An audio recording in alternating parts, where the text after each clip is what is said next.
NEET एक ऐसी exam है जो बहुत हाईली कॉम्पिटिटिव है। यहाँ कंपटीशन हद से ज्यादा है बच्चों। तो आपको अगर गवर्नमेंट मेडिकल कॉलेज लेनी है, कैसे भी करके आपको गवर्नमेंट मेडिकल कॉलेज में पहुंचना ही है, तो आपको अभी से एक ऐसा टारगेट सेट करना पड़ेगा जिसमें आप अश्योर हो पाओ कि आप एक अच्छी गवर्नमेंट मेडिकल कॉलेज में जाओगे, ना कि कोई गांव खेड़े में आपको जाके अपनी जिंदगी के 5 साल, 5.5, 6 साल आपको वहां पे बिताने पड़े। तो इसीलिए आपको इस साल की कुछ रियलिटी पता होनी चाहिए। जो भी अभी 2024 में हुआ उसके हिसाब से कुछ ऐसे रियल फैक्ट्स है जो आपको पता होने चाहिए, जो सिर्फ मैं ही नहीं, आपको हर किसी के पास से सेम सुनने मिलेगा, लेकिन आज आपको एक रियलिटी चेक मिलना जरूरी है। आपने देखा पिछले साल इतने सारे ऑल इंडिया टॉपर्स थे, इतने सारे हाई रैंक थे, इतना हाई कट ऑफ था। उस सारी चीजों को देखते हुए इस बार आपकी नीट की एग्जाम का एक लेवल डिफिकल्ट होना जायज है।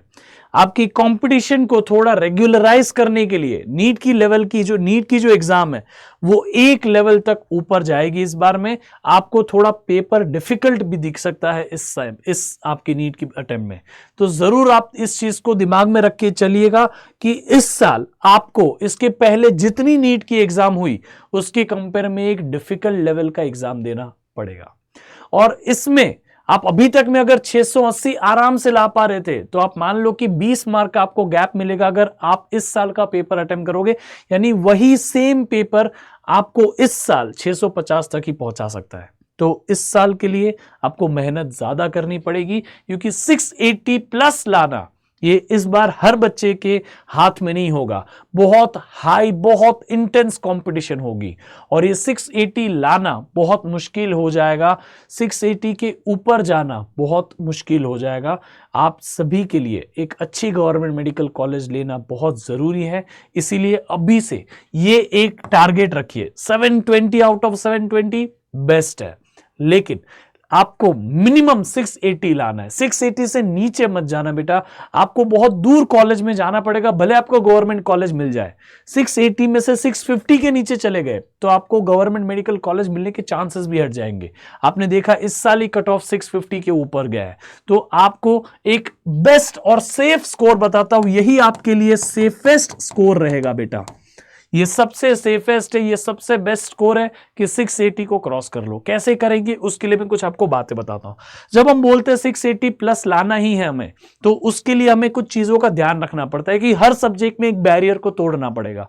हर सब्जेक्ट में मिनिमम यहां तो क्रॉस करना ही पड़ेगा। तो इसी के लिए फिजिक्स में आपको 160 को कैसे भी क्रॉस करना पड़ेगा। 180 में से 160 मार्क्स क्रॉस करके आपको लाने पड़ेंगे। यानी कि आपको सिर्फ 4 क्वेश्चंस का आपको एक बफर मिलता है। 4 क्वेश्चंस आपके गलत गए, ठीक है, नो प्रॉब्लम।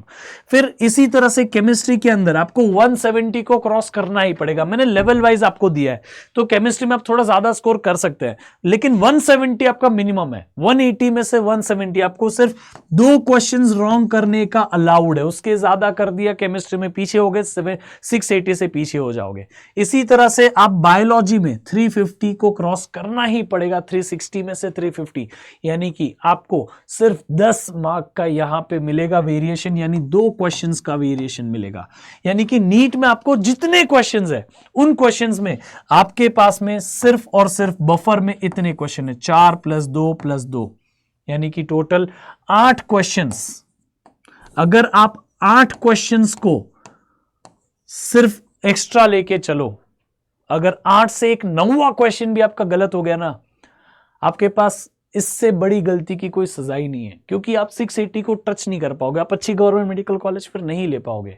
तो कैसे भी करके आप कोशिश करिए कि जब भी आप मॉक टेस्ट दे, उस मॉक टेस्ट में 8 से ज्यादा क्वेश्चन आपके रॉन्ग नहीं होने चाहिए। जब आपने सारे अटेम्प्ट किए हैं, तब कुछ स्किप किए हैं तो उसको भी इसमें काउंट करना पड़ेगा। आप कुछ भी कर लो, आपके पास सिर्फ 8 क्वेश्चंस का बफर है। 8 से ज्यादा क्वेश्चन आपको नहीं आते हैं या 8 से ज्यादा क्वेश्चन आपके रॉन्ग हो गए, आप इस सेफेस्ट स्कोर को क्रॉस कर जाओगे और आप नीचे आ जाओगे, तो आपके लिए लाइफ डिफिकल्ट हो जाएगी। इसीलिए मैं कहता हूं कि आपको अभी से एक बहुत अच्छी स्ट्रेटेजी फॉलो करना बहुत जरूरी है। तो आपको मैंने टाइमलाइन के साथ बता देता हूं। दिसंबर अभी शुरू हो रहा है, अच्छा सा समय आपको मिलेगा प्रिपेयर करने को। करिए प्रिपेयर। आई एम कंसीडरिंग कि आप इस साल कोई ड्रॉप लेके पढ़ रहे हो, यानी कि आप फाइटर स्टूडेंट हो, तो दिसंबर, जनवरी, फरवरी तक में, यहां तक में आपका सबसे पहला प्रायोरिटी होना चाहिए दिसंबर, जनवरी, फरवरी। जो सिलेबस बाकी है, जो नहीं आता, जिसकी प्रैक्टिस बाकी है, जिसकी माइंड मैप बनानी बाकी है, जिसकी शॉर्ट नोट्स बनानी बाकी है, जिसकी टेस्ट देनी बाकी है, सारे कर लो, खत्म करो। इसके बाद आप सीखना बंद कर दोगे। दिसंबर, जनवरी, फरवरी आप इसके बाद सीख ही नहीं सकते। कोई ऐसा वीक पॉइंट नहीं होना चाहिए इन 3 महीने बाद जो आपको नहीं आता है। कोई ऐसा चैप्टर नहीं होना चाहिए रोटेशनल भी, कोई भी चैप्टर, फिजिक्स का कोई चैप्टर, केमिस्ट्री का कोई चैप्टर, बायोलॉजी का कोई चैप्टर नहीं होना चाहिए जो इस 28 जनवरी के बाद आपको नहीं आता है। समझ में आ गया? तो आपको कैसे भी करके, 28 फरवरी के बाद कैसे भी करके आपको सिलेबस खत्म कर देना है। 28 फरवरी तक कैसे भी करके सिलेबस खत्म, पूरा सीख के, अच्छे से सीख के, उसके क्वेश्चंस प्रैक्टिस करके, उसके साथ उसकी शॉर्ट नोट्स बना के, है ना, ये साथ में बना लेना। जब सीख रहे हो फिर नहीं बन पाएगी, फिर आपको प्रॉब्लम होगी। और इसके साथ में जो आपकी वंस इन अ वीक वाली टेस्ट होती है ना, वो रेगुलर टेस्ट दे दे के, समझ में आया? ये टेस्ट आपको हैबिटेड रखेगी। ये टेस्ट छोड़िएगा मत सोचेगा कि हम फरवरी के बाद सारी टेस्ट दे देंगे, नहीं, आपको आदत में रखेगी ये टेस्ट। तो टेस्ट देते रहिएगा, इसको एनालाइज करते रहिएगा और उस हिसाब से अपने वीक पॉइंट पता कर करके दिसंबर, जनवरी, फरवरी में आपका अच्छे से सीख के खत्म करिएगा। ये 3 ही महीने आपके पास। आप सोच रहे हो नहीं हमारे पास तो ये 2 महीने भी है, नहीं है बेटा। उसमें आपको मार्च और अप्रैल जो ये 2 महीने ना बेटा, इन 2 महीने में आपको पूरा सिलेबस, आपको देखो जितने चैप्टर है, अब आपको कैसे भी करके ये 60 दिन मिले। इस 60 दिन में शायद आपको 2-3 दिन आपको मिल जाए मई के, या 4-5 दिन मिल जाए। ये सब आप गिन लोगे तो 65 डेज आपको मिलेंगे। तो पूरे 65 डेज में रोज physics, chemistry, bio, physics, chemistry, bio, तीनों चैप्टर के, तीनों सब्जेक्ट के एक चैप्टर का रिवीजन करोगे आप याद रखिएगा, फिजिक्स, केमिस्ट्री, बायो। अगर कोई भी आपने एक सब्जेक्ट को लूज छोड़ा तो आप देख लो, यहां पे आपके पास चांस ही नहीं है आपका वीक पॉइंट रखने का। फिजिक्स में भी 160 प्लस लाना, यानी कि ये आप वीक सब्जेक्ट, अगर आपका फिजिक्स वीक होगा तो आप नहीं ला पाओगे। केमिस्ट्री आपका वीक होगा तो 170 प्लस नहीं ला पाओगे। तो you can not have any choice, आपका वीक पॉइंट होना ही नहीं चाहिए। वीक पॉइंट नहीं है तब जाके आप तीनों सब्जेक्ट को इक्वल इंपॉर्टेंस दोगे, तभी आपका वीक पॉइंट नहीं रहेगा। अभी भी आप जब सीख रहे हो तीनों सब्जेक्ट को इक्वल इंपॉर्टेंस दो। आई एम सो वरीड कि मेजॉरिटी ऑफ स्टूडेंट्स कोई सब्जेक्ट को छोड़ देते हैं, बोलते हैं ये दोनों कर लेता हूं बाद में वो करता हूं। ऐसा नहीं करना है। पहले ही डे 1 से ही सारे सब्जेक्ट एग्जैक्टली सेम टाइम के लिए पढ़ते रहने हैं, मेहनत करती रहनी है। तीनों सब्जेक्ट को इक्वल वेटेज दो। जिसको आप कम इंपॉर्टेंस दोगे वो आपको कम इंपॉर्टेंस देगा, अल्टीमेटली वो नीट में आपका रिफ्लेक्ट कर जाएगा। इसीलिए इसके बाद रोज चैप्टर वाइज टेस्ट दीजिए, रोज चैप्टर वाइज टेस्ट दीजिए। एक बार सारे चैप्टर वाइज टेस्ट खत्म हो जाए फिर यूनिट वाइज टेस्ट दीजिए। एक बार यूनिट वाइज टेस्ट खत्म हो जाए फिर मॉक टेस्ट दीजिए। आपको मैं बोल दूं, जितने चैप्टर उसकी एक बार टेस्ट, फिर जितने यूनिट है उसकी एक बार टेस्ट, जितनी मॉक टेस्ट आपको लगानी है लगाइए।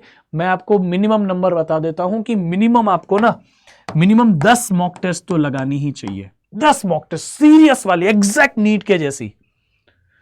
ये दोनों करने के बाद 10 बोल रहा हूं। अगर ये दोनों में से आप यूनिट वाइज नहीं कर पाए तो मॉक टेस्ट को डबल कर लीजिए, 20 मॉक टेस्ट लगाइए। लेकिन आप लगाइए, मॉक टेस्ट बहुत जरूरी है बेटा। मॉक टेस्ट फुल सिलेबस की, एक टेस्ट दी, एनालाइज किया, वापस अगली मॉक टेस्ट दी, एनालाइज किया, ऐसे हर मॉक टेस्ट के पहले इंप्रोवाइज करते जाओ। तो ये आपको बहुत जरूरी है बेटा, चैप्टर वाइज देना, यूनिट वाइज देना, ये मॉक टेस्ट देना। अगर आप इतना ध्यान से करते तो आपको फिर नीट में कोई रोक नहीं सकता। बस मैं आपको जाते जाते कुछ 1-2 इंपॉर्टेंट पॉइंट्स बताना चाहता हूं। सबसे पहला, एनसीईआरटी को मत भूलिएगा। फिजिक्स हो या केमिस्ट्री हो या बायोलॉजी हो, एनसीईआरटी अच्छे से कर लीजिए। एनसीईआरटी के इनटेक्स्ट, एनसीईआरटी के अनसॉल्व्ड, एनसीईआरटी का हर एक चीज कर लीजिएगा अच्छे से। एनसीईआरटी छोड़िएगा मत। पीवाईक्यूज आपको लास्ट 30 साल के करके जाना है। 30 साल के पीवाईक्यूज आपके मुंह पे होने चाहिए, उसमें से सिमिलर क्वेश्चन आ गया तुरंत आप आंसर दे पाओ। और टेस्ट तो आपको जितनी हो देनी है उसके साथ उसका एनालिसिस करते जाइए, उस एनालिसिस के हिसाब से इंप्रूवमेंट करते जाइए। समझ में आ गया? आई होप कि आपको समझा। और आप अभी ये आखिरी के 5 महीने को बहुत सीरियसली लेंगे। सिलेबस 3 महीने में कंप्लीट करिए, बाकी के 2 महीने रिवीजन और मॉक टेस्ट में रखिए। आपको अच्छे से नीट के एग्जाम में आप फेयर डील कर पाओगे। नीट के साथ में बैठे टेस्ट देने, मचा दिया भाई। अपन पता है अभी 680 प्लस ही लाने वाला है। ठीक है, so I challenge all of you बच्चों, 680 ला के दो। अभी कमेंट कर दो कि मैं 680 ला के दिखाऊंगा। ठीक है, फिर जब आपका हो जाएगा 680 प्लस तो वापस आके यहां पे कमेंट करना। दैट इज द अचीवमेंट बेटा। आपको अपने आप को ये प्रॉमिस करना है। ठीक है, मिलते हैं फिर अगले क्लास में। तब तक के लिए bye bye, see you, take care.